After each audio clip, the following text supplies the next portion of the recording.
कोणाचंही आरक्षण काढून देणार नाही, मराठा आणि ओबीसींवर अन्याय होऊ देणार नाही, मुख्यमंत्री फडणवीस. मराठा आरक्षणाच्या मागणीसाठी मनोज जरांगे पाटील यांनी पुन्हा एकदा आक्रमक भूमिका घेतली आहे. ओबीसीतून आरक्षण हवे अशी मराठा समाजाची मागणी आहे. जरांगे पाटील यांच्या नेतृत्वात मराठा बांधव एकवटले असून मुंबईमध्ये आंदोलन होणार आहे. राज्यभरातून मराठा आंदोलक मुंबईच्या दिशेनं रवाना झालेले आहेत. या संदर्भात आता मुख्यमंत्री देवेंद्र फडणवीस यांनी मोठं वक्तव्य केलं आहे. ते म्हणाले की मराठा आणि ओबीसी दोन्ही समाजाच्या हिताचा विचार शासन करेल, कुणावर अन्याय करून कोणाला काही देणार नाही. मराठा ओबीसी दोन्ही समाजावर अन्याय होऊ देणार नाही. दोन्ही समाजाचे प्रश्न आम्ही सोडवणार आहोत. ओबीसींनी ध्यानात घ्यावं, त्यांच्यावर अन्याय होऊ देणार नाही. मराठा समाजाचे प्रश्न हे आम्हीच सोडवणार आहोत. मी आणि एकनाथ शिंदे असतानाच मराठा समाजाचे प्रश्न सुटले आहेत हे त्यांनी लक्षात घ्यावं, असंही फडणवीस यांनी म्हटलंय. कोणाचंही आरक्षण काढून घेणार नाही. मराठा समाजाला आरक्षण दिलेलं आहे, ते कोर्टातही टिकलं आहे. मराठा समाजाच्या नेत्यांनी अभ्यास करून मागणी करावी. लोकशाहीच्या चौकटीबाहेर कुणी जाऊ नये. आंदोलनासाठी जे नियम निकष केलेले आहेत त्या नियमानुसार हे आंदोलन झालं तर आम्हाला काही अडचण नाही, असंही फडणवीस यांनी म्हटलं आहे.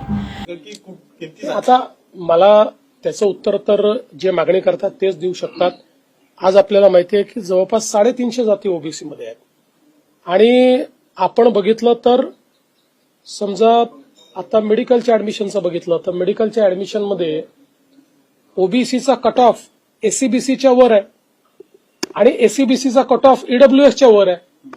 त्याच्यामुळे ही जी काही मागणी आहे त्यांनी नेमकं किती भलं होणार आहे याची मला कल्पना नाही.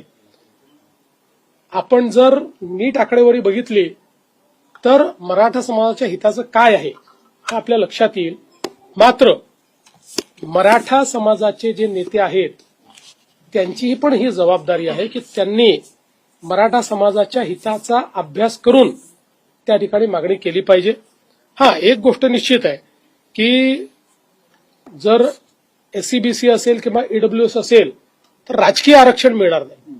राजकीय आरक्षण हेतू असेल तर वेगळी गोष्ट आहे, पण राजकीय आरक्षण हा जर हेतू नसेल आणि सामाजिक आर्थिक परिवर्तनाची लढाई असेल, ऍडमिशन्स मिळाल्या पाहिजेत, नोकरी मिळाली पाहिजे, तर मला असं वाटतं की मग मागणीचा योग्य प्रकारे विचार किमान काही विचारवंतांनी तरी केला पाहिजे.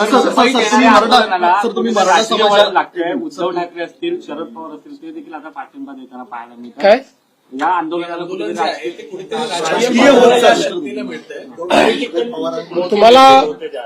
तुम्हाला मला आश्चर्य वाटतं की आता हे दिसत आहे. म्हणजे हे आश्चर्याची गोष्ट आहे की तुम्ही आता हा प्रश्न विचारता आणि तुम्हाला आता हे दिसत आहे. यापूर्वी काय झालं हे तुम्ही सगळ्यांनी बघितलेलं आहे.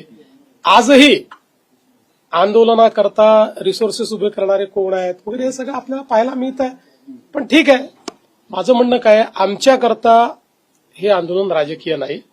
आम्ही याला सामाजिक चष्म्यातनं पाहू. काही राजकीय पक्ष हे त्यांच्या खांद्यावर बंदूक ठेवून आपला फायदा करण्याचा प्रयत्न करतायत, पण त्यांचं नुकसान होईल, फायदा होणार. Bureau report, SBN Marathi, Mumbai.